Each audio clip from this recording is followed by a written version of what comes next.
Welcome back. Today we're talking about one of the most romanticized eras in history and one of the most punishing to live through as a woman. People love the Victorian age for its beauty.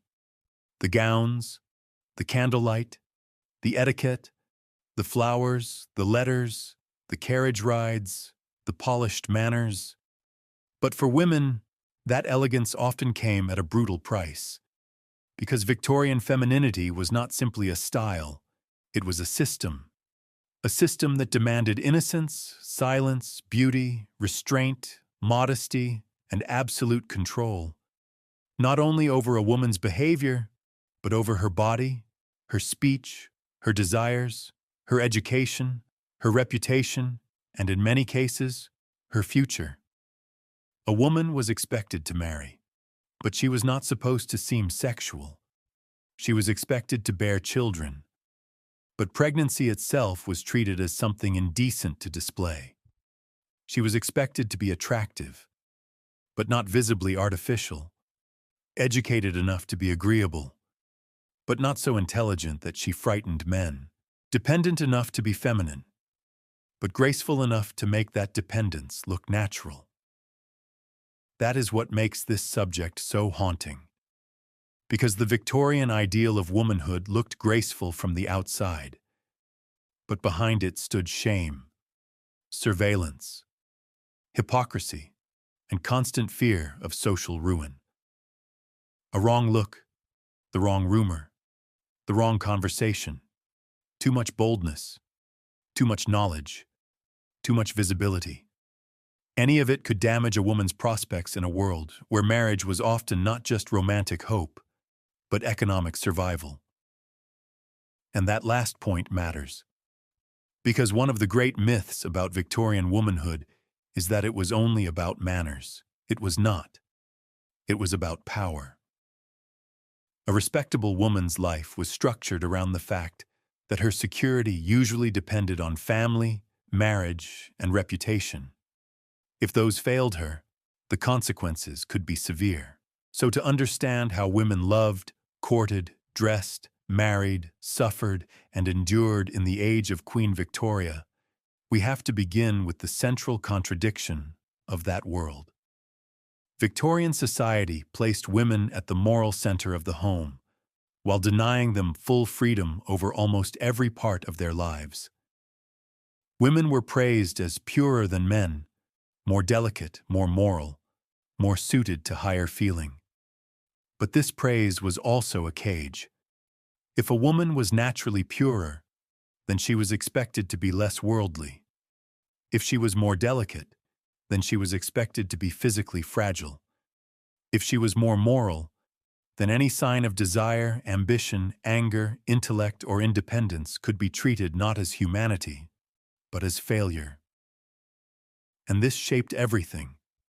It shaped how girls were raised, how they were dressed, what they were allowed to know, how they spoke to men, how they entered society, how they married, and how they were judged if they did not. By the time a respectable young woman entered the marriage market, her life had often already been narrowed by expectation.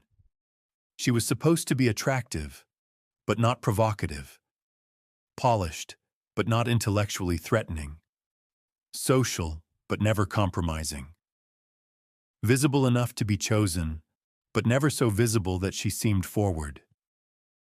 This is why Victorian courtship could feel so theatrical. A young woman did not simply meet a man and see whether she liked him. She entered a world of visits, dances, introductions, chaperones, observation, coded manners, and reputation management. Being left alone with a man could be compromising. Being too eager could be compromising. Being too cold could be equally damaging. A girl had to appear desirable while never seeming to desire too openly herself. And underneath all of that was a darker pressure. If she did not marry, life could become deeply uncertain. For many Victorian women, marriage was not simply the hoped-for climax of a love story. It was security. That is one of the most important things to understand before we talk about flirtation, dances, gloves, flowers, calling cards, and all the rituals people now find charming. Because those rituals existed inside a harder reality. A woman's future often depended on whether she married well, married at all, or remained dependent on relatives. Love mattered, yes. But so did money, class, family reputation, and whether she could avoid becoming a burden in a world that gave unmarried women few honorable ways to live independently. This is why courtship was so controlled. A respectable young woman was not supposed to move freely through social space as a man could. She did not simply go where she pleased, speak to whom she wished, and risk nothing if she made the wrong impression. Her interactions were managed because reputation itself was a form of capital. A careless rumor could hurt her chances. A suggestion of impropriety could narrow her future. And once a woman's name was damaged, the cost was usually borne by her, not by the man involved. So the rituals of courtship were not random. They were defensive. Introductions mattered. Chaperones mattered. Public settings mattered. Balls, visits, dinners, walks, church, and carefully supervised social calls all created spaces in which a woman might be noticed, while still remaining protected by the visible structure of respectability. This could feel absurd, and often did. But the absurdity came from fear. Fear that a woman without visible protection might be thought available, careless, or morally suspect. And in a society as obsessed with appearances as Victorian society, suspicion itself could be enough. This is why one of the central skills expected of a respectable girl was self-management. She had to know how to be agreeable without seeming bold, friendly without seeming flirtatious, educated without seeming superior, well-dressed without seeming vain, and attractive without suggesting that she understood attraction too well. Even conversation could be risky. A woman who seemed too knowing, too witty, too opinionated, or too familiar with worldly subjects might be admired in secret and avoided in public. The ideal was deeply contradictory. A young woman should charm, but not seduce. She should attract, but not pursue. She should converse, but not dominate. She should be marriageable, but not visibly strategic about marriage. She should be seen, but never seem to want to be seen too much. It was exhausting. And for women without great fortune, it could also be terrifying. Because if marriage did not come, what then? This is where the elegant myth of Victorian femininity begins to crack most visibly. The unmarried woman, especially the respectable unmarried middle-class woman, lived under the shadow of dependence. She might remain in her father's house while he lived, but what happened after his death could be much more uncertain. Property laws, inheritance practices, and family arrangements often favored male lines. Brothers inherited. Husbands controlled household resources. A daughter without independent income might find herself living on the tolerance of male relatives, or in a deeply constrained domestic role that was neither fully familial nor fully free. And that is one reason spinsterhood carried so much fear and shame. It was not only emotional, it was structural. The unmarried woman did not simply lose romance.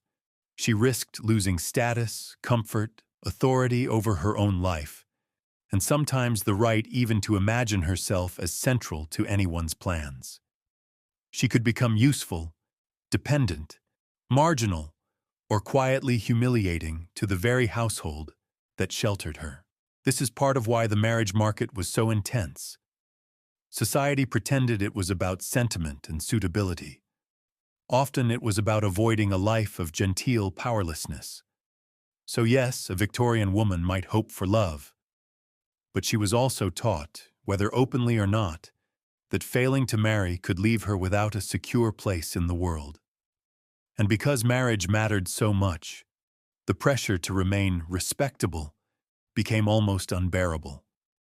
One inappropriate encounter, one rumor, one suggestion of impropriety, one visible breach of decorum. Any of it could cast a shadow. This is why being alone with a man was so sensitive. The concern was not always what had happened. Often it was what might be believed to have happened. The Victorian world was obsessed with female purity, but its obsession produced a society in which women were constantly exposed to suspicion. And since suspicion could be socially fatal, women were expected to help enforce the very codes that confined them. Mothers watched daughters, aunts watched nieces, chaperones watched girls, women watched each other. That is one of the cruelest parts of the system. It was patriarchal, certainly, but it often operated through female supervision as much as male authority. Respectable women were expected to preserve the rules because they knew the cost of breaking them. And yet, even within all that pressure, real feeling still existed. People fell in love. They flirted. They hoped. They read meaning into dances, glances, letters, gifts, church pews, walks, and social calls. But all of it had to be translated into forms the culture would permit. And that gave Victorian romance its strange quality. Outwardly controlled, inwardly intense, and always haunted by the knowledge that love, if mishandled, could ruin the very future it was meant to secure. If courtship governed a woman's reputation, beauty governed her body. And here again, the Victorian world reveals one of its deepest contradictions. Women were expected to appear healthy enough for marriage, graceful enough for admiration, and refined enough to reflect well on their families. But the ideal they were asked to embody was often one of delicacy, fragility, and almost cultivated weakness. To look strong was not always feminine. To look robust could seem coarse. To look too vivid, too hearty, too sun-touched, too energetic could work against the image of refined womanhood. The ideal female body was often imagined as pale, controlled, light, and delicate. This ideal changed across class, period, and fashion, of course, and Victorian culture lasted long enough for styles to shift. But the general pressure remained the same. A respectable woman should look disciplined. Her appearance should suggest modesty, self-restraint, and social polish. That pressure shaped clothing, first of all. Victorian dress was not merely decorative, it was structural. Layers of underclothing, tightly fitted bodices, corsets, heavy skirts, and changing silhouettes all worked together to discipline the body into an acceptable form.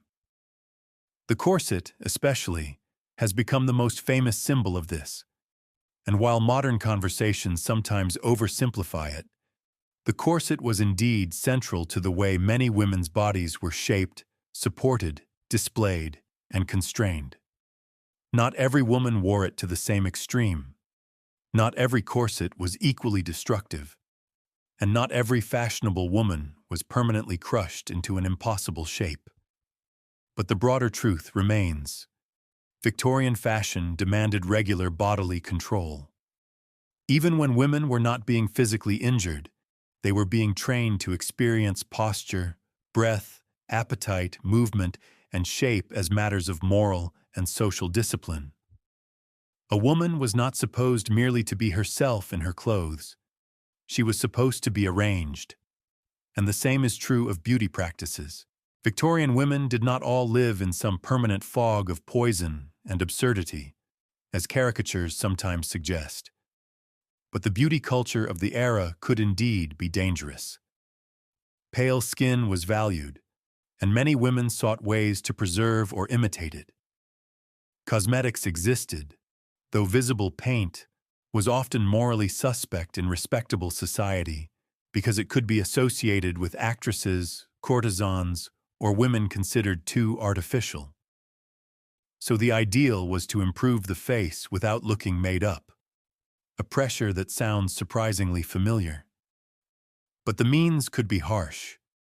Skin treatments could include irritating, bleaching, or even toxic substances. Certain cosmetic and medical preparations contained ingredients now known to be dangerous, including mercury and lead compounds in some contexts. Hair care, skin care, and fashionable advice often mixed vanity, folklore, pseudoscience, and genuine risk. Women were encouraged to pursue beauty while pretending beauty required no effort. That combination almost always produces harm. And beyond cosmetics lay the larger issue of embodiment. Victorian femininity often required women to appear as though they floated above physical reality. They were expected to have bodies, of course, but not to draw attention to how those bodies actually functioned. Hunger, sweat, menstruation, sexual desire, pregnancy, exhaustion, digestive trouble, pain, these were all parts of life. But the ideal woman was supposed to rise above the grossness of ordinary flesh through self-command and modest concealment. This created an impossible standard. A woman had to be beautiful, but not obviously labor over beauty. She had to be desirable, but not visibly sexual. She had to be fertile, but not openly associated with the processes that made fertility real. She had to manage illness discreetly, suffering gracefully, and never appear too bodily in public. That is one reason the Victorian treatment of pregnancy feels so jarring to modern readers. Pregnancy was not shameful in the sense that motherhood itself was despised. On the contrary, motherhood was central to feminine respectability. But the visible physical fact of pregnancy could be treated with embarrassment because it pointed too directly to sex and the female body. And the culture preferred to cloak both in euphemism, concealment, and distance. This is not absolute. Victorian life was not one single rule obeyed identically everywhere, but the tendency is clear. Respectable women were often expected to disappear from public visibility during advanced pregnancy, to avoid direct language, and to preserve the illusion that feminine virtue could somehow remain untouched by the realities of reproduction. It was a strange and often cruel arrangement. Society demanded children while insisting that the process of creating them remain almost unspeakable, and that strangeness extended into medicine. Women needed medical care. They gave birth, became ill, suffered gynecological conditions, and endured the ordinary vulnerabilities of the body. But modesty codes often made examination awkward, delayed, or psychologically difficult. Male doctors dominated the profession for much of the century, yet many women had been trained to experience bodily exposure as deeply shameful. Add to that the limited scientific understanding of many conditions, the inequalities of class, and the moralism surrounding women's health, and you get a world in which female suffering was often filtered through embarrassment before it was ever treated as a clinical problem. This is one of the reasons Victorian womanhood could be physically exhausting even for women who seemed privileged. Wealth could buy dresses, servants, privacy, and status.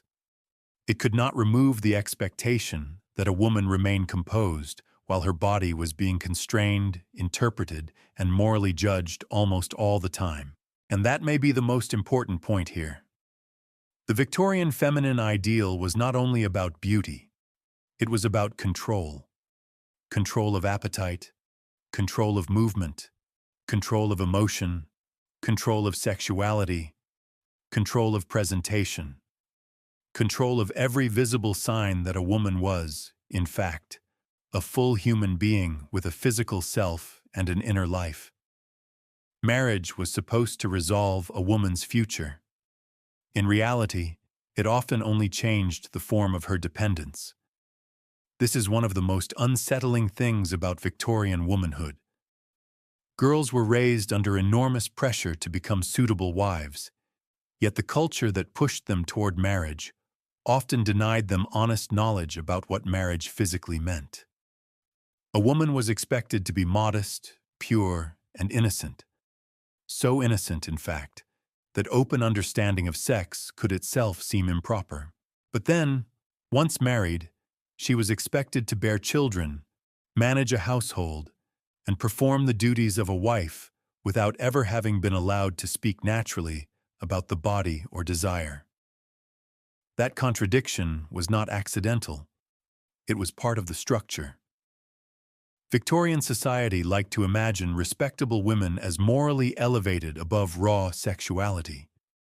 Men were often treated as more openly governed by physical appetite.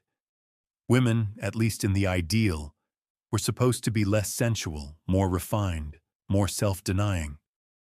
In practice, this often meant that women's desire was minimized, denied, or treated as something dangerous to acknowledge. A good woman was supposed to be affectionate, dutiful, and maternal. She was not supposed to be visibly lustful. That shaped marital culture in profound ways. Marriage was legal, domestic, religious, and economic all at once. A husband gained authority within the household, and under the legal doctrine of coverture, a married woman's separate legal identity was sharply limited in many respects. Property law changed over the course of the 19th century, especially with reforms like the Married Women's Property Acts. But for much of the Victorian period, the basic reality remained. Marriage often transferred a woman from the authority of father to the authority of husband. The emotional character of that marriage varied enormously, of course. Some couples were companionate and affectionate. Some were cold. Some were oppressive. But the structure itself gave husbands wide power.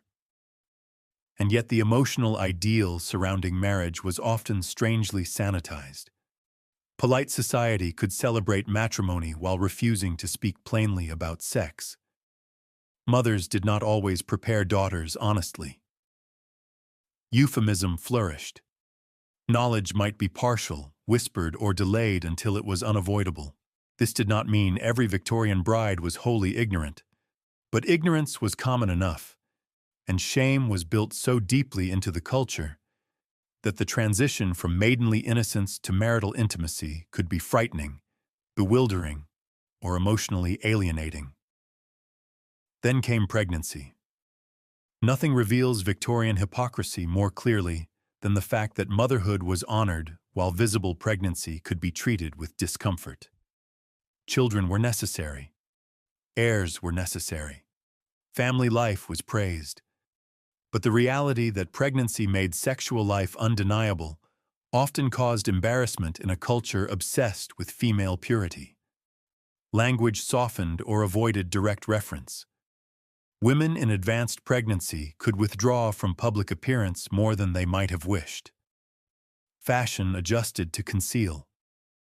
The female body had to perform reproduction while pretending it was somehow untouched by sexuality.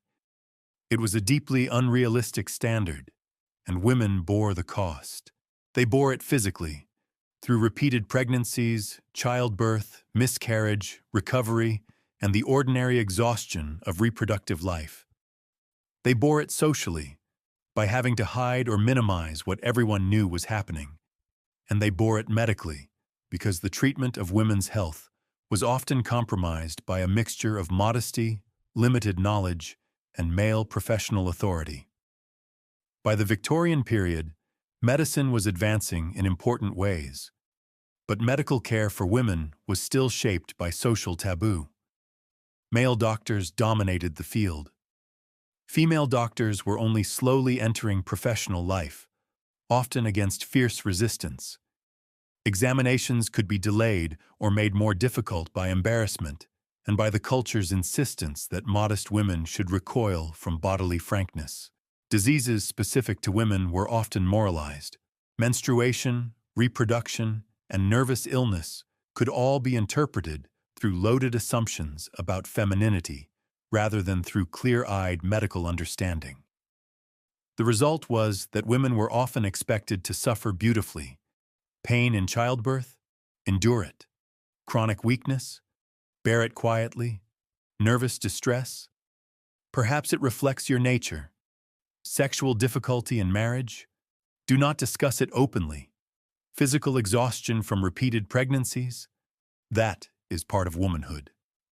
And all the while, the same society might still describe women as morally superior beings, guardians of the home, the emotional center of family life. That language sounded reverent. It could also be suffocating. Because reverence without autonomy is another way of controlling a person. And that is the key to this whole world. Victorian femininity was often framed as honor, but that honor came with surveillance. It was framed as purity, but that purity required ignorance. It was framed as refinement, but that refinement demanded concealment of ordinary human realities. It was framed as protection, but that protection left women economically and legally vulnerable. Again and again, the language sounded beautiful while the lived structure could be punishing. This is why so many women eventually pushed back. Not always dramatically, not always in public. But across the 19th century and into the years beyond, women wrote, organized, studied, campaigned, worked, petitioned, and argued against the limits placed on them. They demanded education, legal reform, property rights, medical access, employment, custody rights, and eventually political representation. The suffrage movement did not appear out of nowhere. It emerged from a world in which women had long been praised in theory and constrained in practice. So when people ask what Victorian women were really fighting against, the answer is not just one law or one custom. It was a whole arrangement of life, a world in which a woman could be adored as an ideal while being denied full adulthood.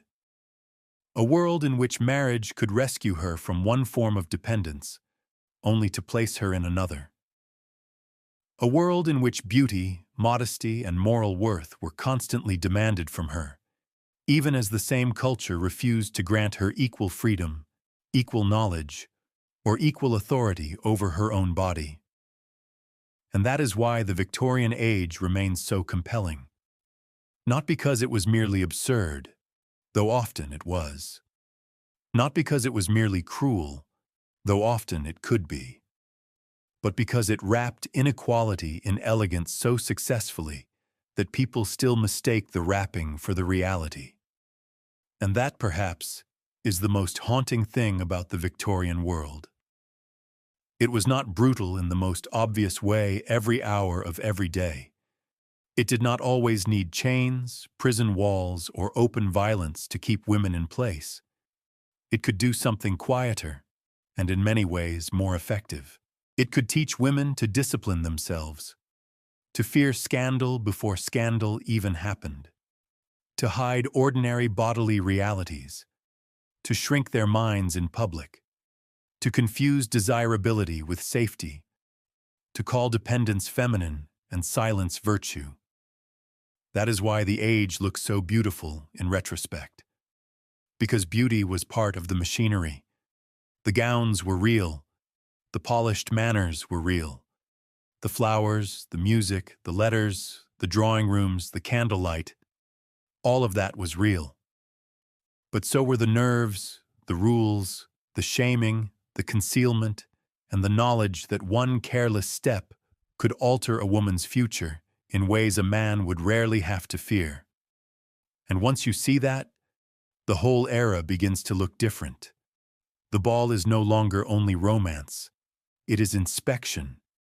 The corset is no longer only fashion. It is discipline. The chaperone is no longer only propriety. It is surveillance.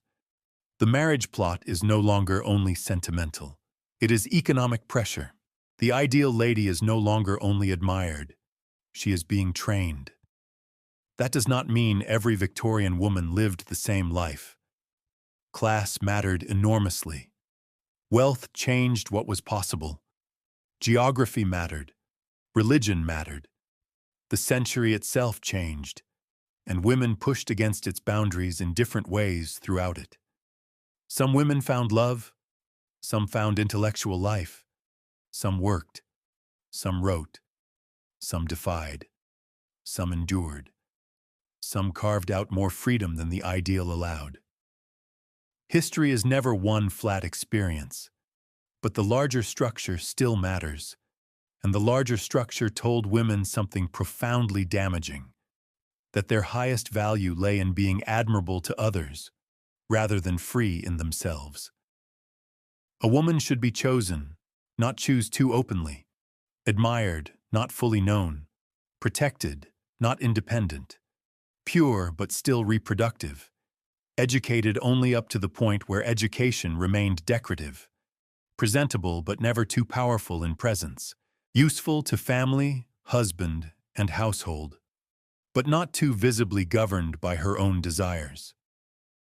This is why so many of the details that seem ridiculous now are not really ridiculous at all once you understand what they were doing. They were not random social quirks. They were enforcement. And once you understand that, you also understand why later women began refusing to live that way. Why they wanted education that was real, not ornamental. Why they wanted work that gave income, not dependence. Why they wanted legal personhood inside marriage. Why they wanted medical care without shame. Why they wanted the right to speak, to study, to inherit, to vote, to decide, to leave, and to live without being reduced to reputation and marriageability. The Victorian age did not accidentally produce the women who challenged it. It helped create them by making its own contradictions unbearable. So when we look back now, what should we see? Not only the charm, not only the horror, but the system that joined them together. We should see an era that made women into symbols of morality while denying them ordinary human latitude. An era that sentimentalized femininity while controlling female bodies. An era that treated marriage as a woman's destiny and then made that destiny frighteningly unequal. An era that praised women's influence in the home while limiting their authority in the world. An era so committed to appearance that it often preferred hypocrisy to honesty and etiquette to health.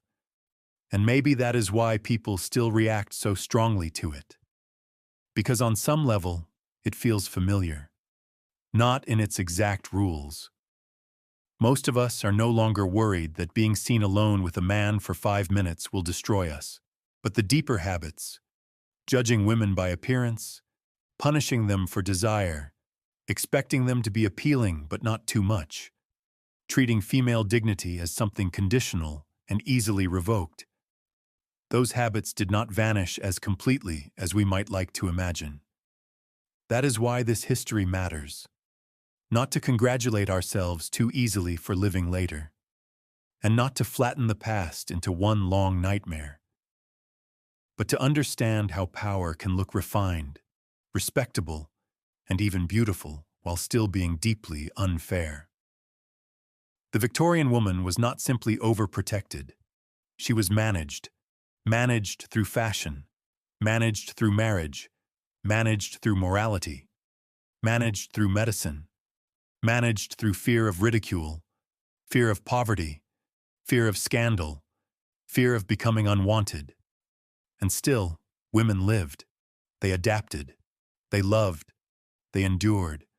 They learned how to move inside a narrow world, and many of them eventually helped widen it. So yes, the Victorian age was elegant, but it was also exhausting. And for many women, the price of belonging to that elegance was to become smaller, quieter, and more frightened than a full human life should ever require. That is the truth, hidden beneath all the lace. Thank you for watching. If you value history told carefully and accurately, consider staying with this channel and subscribing. The past deserves precision as much as curiosity.